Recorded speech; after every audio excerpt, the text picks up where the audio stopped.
नमस्कार विद्यार्थियों। आज हम इंग्लिश के कुछ प्रश्न हल करेंगे जो ग्रामर पर पूछे जाते हैं। ये प्रश्न एक पिछले प्रश्न पत्र से लिए गए हैं। पहला, वेस्टेड टाइम डैश रिटर्न्स। जानी मानी कहावत है, खोया हुआ समय कभी नहीं लौटता। तो हमें कभी नहीं का मतलब इसमें खोजना है इन ऑप्शंस में। ये हुआ never, wasted time never returns. दूसरा, I am really sorry dash you. माफी मांगने का सही तरीका क्या होता है? I am really sorry for hitting you. सही ऑप्शन हुआ फॉर। सॉरी के साथ कभी कभी एक और शब्द भी जुड़ता है, अबाउट। जब हम किसी चीज पे दुख प्रकट करते हैं, जैसे कि अगर गांव में बदहाली हो और हम कहना चाहें I am very sorry about the sad state of affairs in the village, तो हम अबाउट कहेंगे।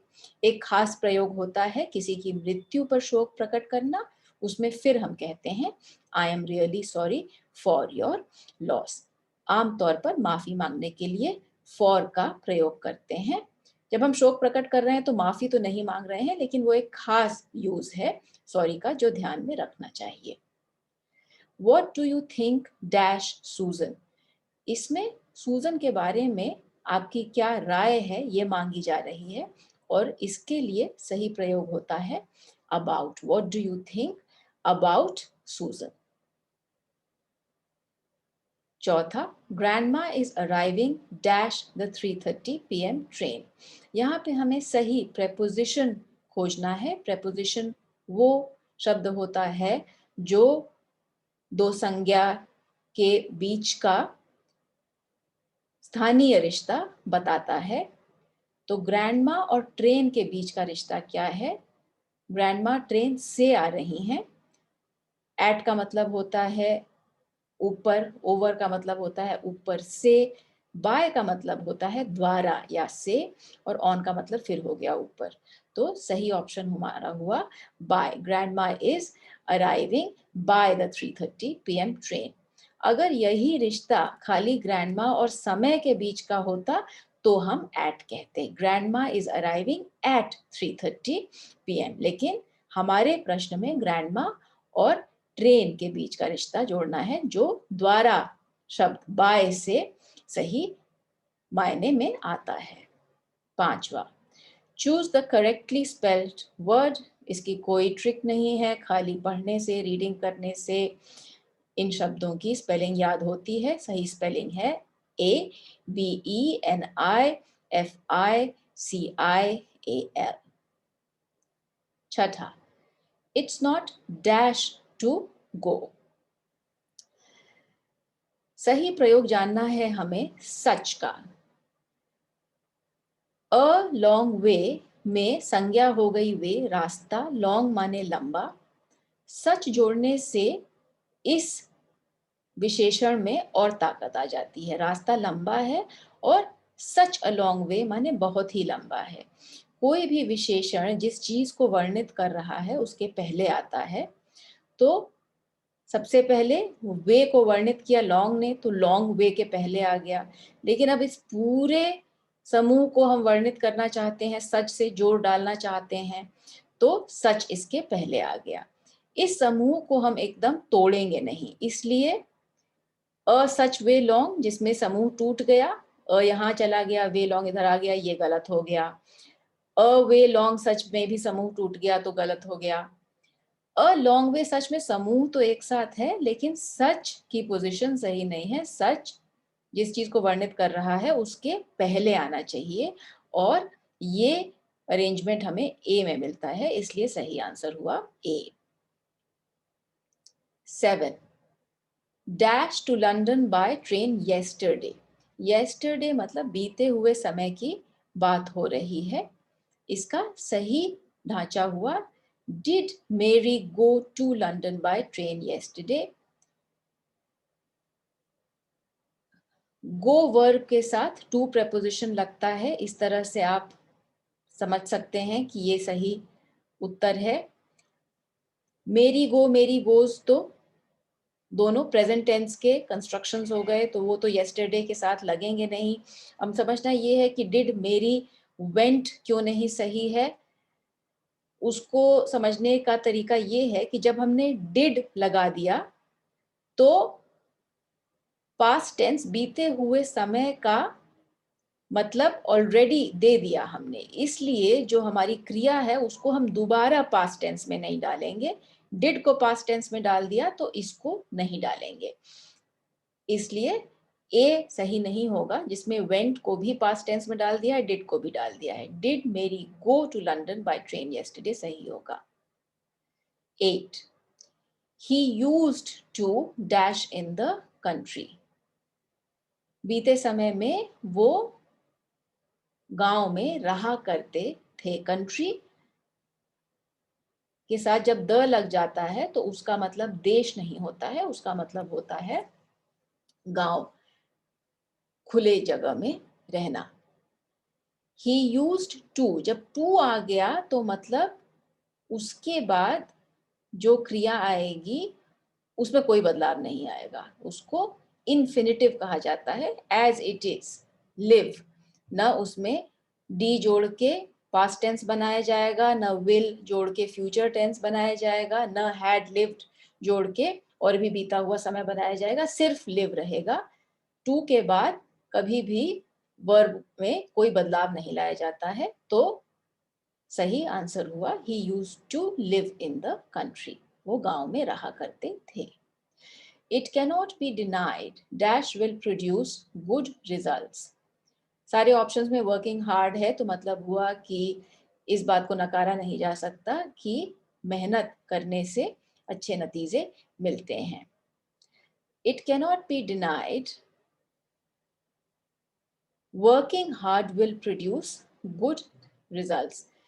वर्किंग जब हम ing रूप में क्रिया को प्रयोग करते हैं तो उसका एक मतलब होता है कि आमतौर पर, तो आमतौर पर मेहनत करने से अच्छे नतीजे मिलते हैं।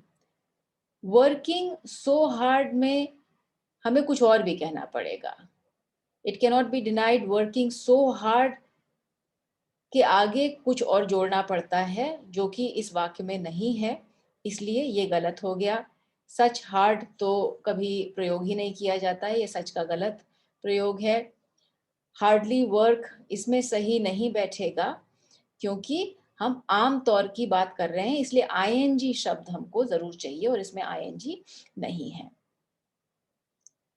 10th, my friend said I am leaving today. ये डायरेक्ट स्पीच है, इसे हमें इनडायरेक्ट बनाना है। जब हम डायरेक्ट से इनडायरेक्ट बनाते हैं मतलब हमसे कही हुई बात हम किसी तीसरे आदमी को बता रहे हैं, किसी ने हमसे बात कही, दूसरे ने हमसे कही, वो हम तीसरे को बताना चाहते हैं। ये करने के लिए सब कुछ पास्ट टेंस में चला जाता है, तो टुडे को भी हमें पास्ट टेंस में डालना होगा। जिन ऑप्शंस में टुडे है वो तो गलत ही हो गए क्योंकि उसमें पास्ट टेंस नहीं आया। टुडे का पास्ट टेंस इस संदर्भ में हुआ दैट डे, सही ऑप्शन डी है। My friend said that he was, इसमें देखिए सब कुछ पास्ट टेंस में ही आएगा। 10 D. 11 it's important dash a seat if you want to be sure of it। Important एक क्रिया विशेषण है क्योंकि हमारे सारे ऑप्शंस में क्रिया है। बुक का, बुक माने रिजर्व करना का कोई ना कोई रूप है, तो जब हमने ये क्रिया विशेषण डाल दिया तो हम इन्फिनिटिव माने टू के साथ जो क्रिया का रूप होता है वो इस्तेमाल करते हैं। इसके और भी उदाहरण हो गए, it is difficult to find a good job nowadays, it is necessary to study hard to pass the exams. इन सब में आप देखेंगे कि क्रिया का टू रूप आ रहा है। 12 आई डैश डांस क्लासेस, इसमें हमें डू का सही प्रयोग जानना है। यहाँ पे दो क्रियाएं आ रही हैं। डू अपने आप में एक क्रिया है, ये सहायक क्रिया का काम कर रही है और किसकी सहायता कर रही है?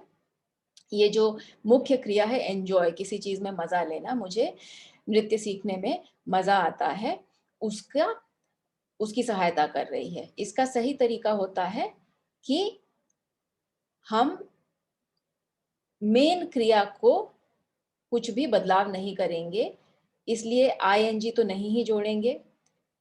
ये हो गया तरीका जानने का कि मेन क्रिया का क्या रूप रहेगा, वो एंजॉय रहेगा, उसमें ना ईडी जुड़ेगा ना आईएनजी जुड़ेगा। अब हमें जानना है कि डू का सही रूप क्या होगा। डू के प्रेजेंट टेंस में दो रूप होते हैं, डू और डज। ही और शी के साथ डज लगाते हैं, तो अगर ही होता तो हम कहते he does not enjoy dance classes, लेकिन आई यू दे इन सब के साथ डू लगता है, सही उत्तर हुआ C, I do not enjoy dance classes. 13, choose the correct sentence.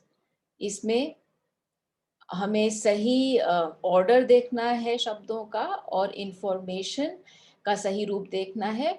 Information अधिकतर लगभग हमेशा सिंगुलर मतलब एक वाचक में इस्तेमाल किया जाता है इसका, तो सही उत्तर हुआ योर इंफॉर्मेशन इज करेक्ट। जब एक वाचक हो गया तो उसके साथ जो क्रिया लगेगी वो भी एक वाचक होगी। आर जो है वो बहुवाचक है, इसलिए बी गलत हो गया।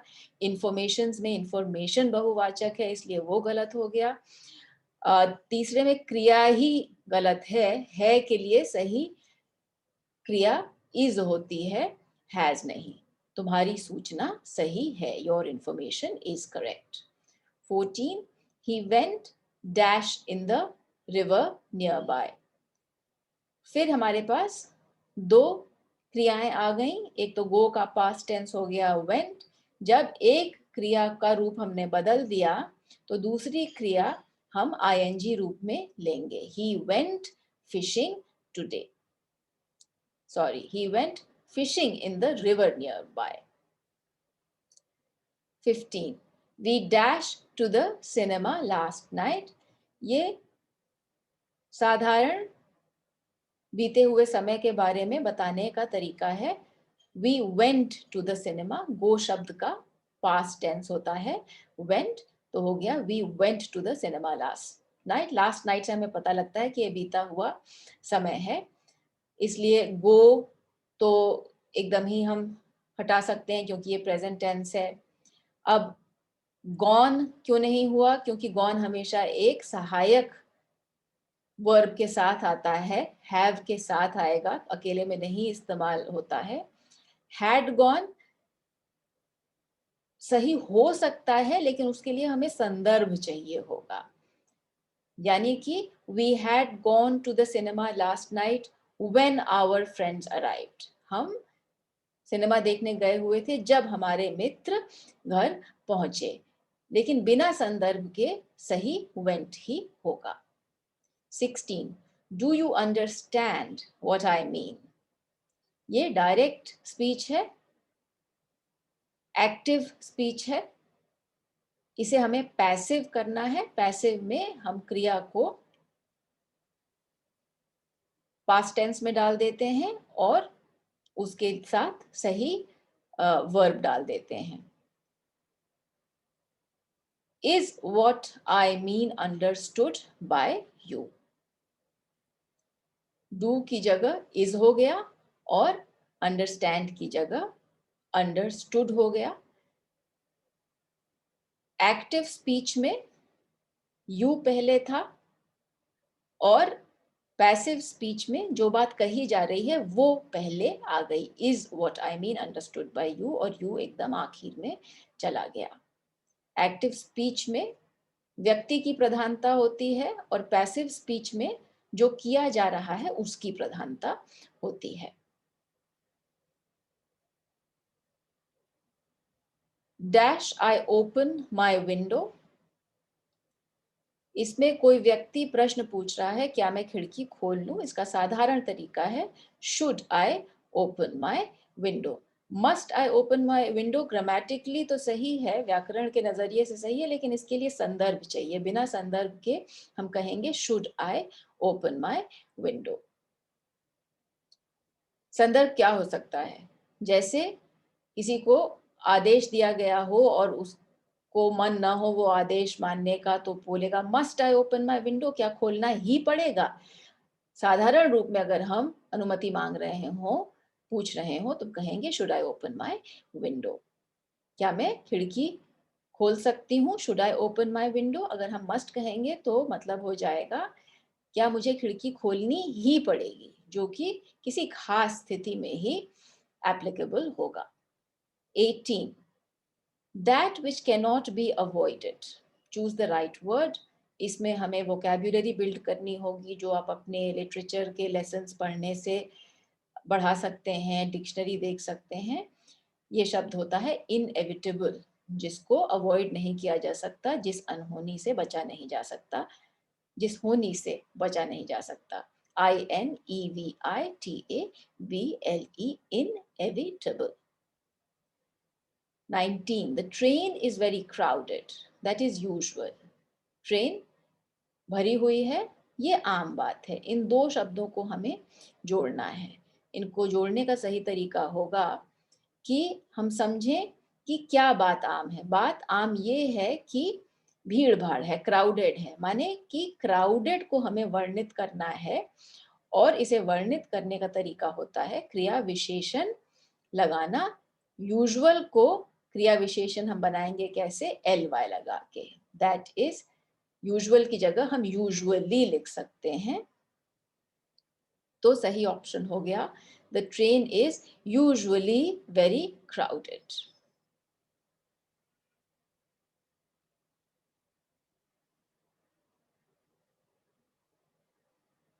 बीसवां, what dash you been doing. Been doing मतलब पास्ट टेंस है, क्या कर रहे थे, बीते हुए घंटे में, बीते हुए कुछ मिनटों में क्या कर रहे थे। इसका सही ऑक्सिलरी सहायक वर्ब होता है have. What have you been doing. 21. I enjoyed dash them again. Enjoyed को हमने पास्ट टेंस में कर दिया, तो दूसरा क्रिया जो हमारा आएगा, एंजॉय भी एक क्रिया है, दूसरा क्रिया आएगा आईएनजी फॉर्म में। पहला वाला अगर ईडी फॉर्म में आ गया, दूसरा वाला आईएनजी में आएगा। I enjoyed seeing them again. जैसे इसका एक और उदाहरण समझ लीजिए, I liked watching the movie last night. फिर लाइक्ड ईडी आ गया, वॉचिंग आईएनजी आ गया, कल जो मैंने फिल्म देखी वो मुझे पसंद आई। What time dash. ऑप्शन में ट्रेन के जाने के समय के बारे में पूछा जा रहा है। व्हाट टाइम, ट्रेन किस समय निकलती है। What time does the train leave. Does डालने से एक रूटीन एस्टैब्लिश होता है, मतलब रोज ये ट्रेन इसी समय निकलती है। What time does the train leave. What time is the train leaving. Grammatically ये भी सही है, लेकिन इसका एक फिर संदर्भ हो गया कि आज ट्रेन कितने बजे निकल रही है, या अभी जो ट्रेन निकलने वाली है वो कितने बजे है। लेकिन आमतौर पे अगर हम पूछना चाहेंगे तो कहेंगे what time does the train leave. Choose the correct sentence. किसी के तेज दौड़ने की बात हो रही है, ये साधारण ढांचा ही सबसे सही होता है। He can run fast. Fast एक एडवर्ब है, क्रिया विशेषण है, और क्रिया विशेषण का साधारण रूप एल वाई से बनता है। जब विशेषण में हम एल वाई जोड़ देंगे तो वो क्रिया विशेषण बन जाता है। He can run fast. She is shocked because she dash a terrible accident. तो वो शॉक में है, हतप्रभ है, और ये तो एक्सीडेंट होने के बाद होगा, इसलिए हम प्रेजेंट टेंस में नहीं बोलेंगे, क्योंकि जो उसका शौक है लड़की का और एक्सीडेंट है उसमें बीत जाने का रिश्ता है। जब एक्सीडेंट हो गया तब वो शौक में गई, इसलिए हमें पास्ट टेंस का चुनाव करना होगा, जो कि ऑप्शन सी में है। She is shocked because she has seen a terrible accident. Is going to see तो हो ही नहीं सकता, क्योंकि उसको कैसे पता कि वो एक्सीडेंट देखने वाली है। He asked the child if he wanted balloons. फिर हमें डायरेक्ट इनडायरेक्ट समझना है। हमें इनडायरेक्ट स्पीच दी गई है, उसे हमें डायरेक्ट में करना है। He asked the child if he wanted balloons. इसको हम प्रेजेंट टेंस में कर देते हैं। Do you want balloons? He asked the child. सही होगा।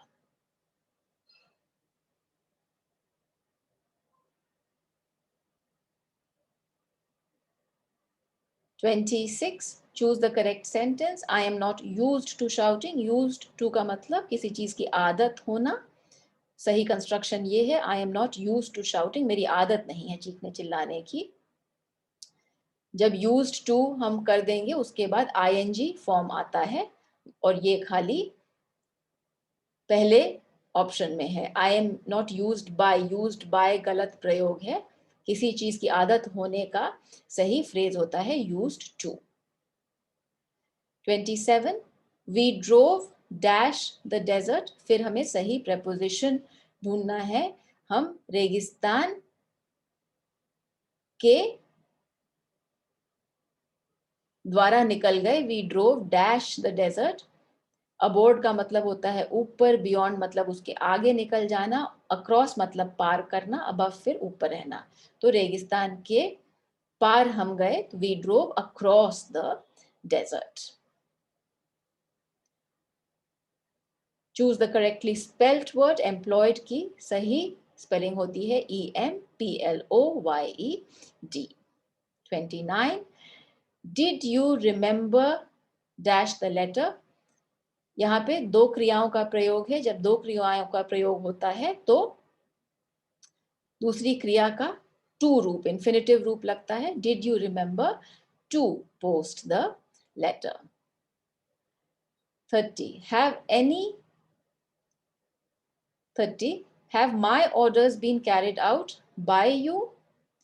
ये पैसिव स्पीच हो गया, जहां पे जो किया जा रहा है वो प्रधान है। इसे एक्टिव करने के लिए जो करता है उसे हमें प्रधान करना होगा, तो यू पहले आना चाहिए और सही कंस्ट्रक्शन हुआ have you carried out my orders. खाली हम जो जरूरी परिवर्तन है वही करते हैं। जब डायरेक्ट से इनडायरेक्ट करते हैं या एक्टिव से पैसिव करते हैं तो कोई जरूरत नहीं है कि हम will you carry out my orders परिवर्तन करें। ग्रामेटिकली ये भी सही है, क्या तुम मेरे आदेश आगे चल के मानोगे, लेकिन जो मतलब हमारे ओरिजिनल सेंटेंस में था वो have my orders been carried out by you, वो पास्ट टेंस का था कि क्या तुमने मेरे दिए हुए आदेशों का पालन किया है, जो हमें बी से मिल रहा है, have you carried out my orders. अब प्रैक्टिस के लिए आप इन्हीं क्वेश्चंस पे आधारित क्विज कर सकते हैं, जो हम आपको टर्न द बस के जरिए उपलब्ध कराएंगे।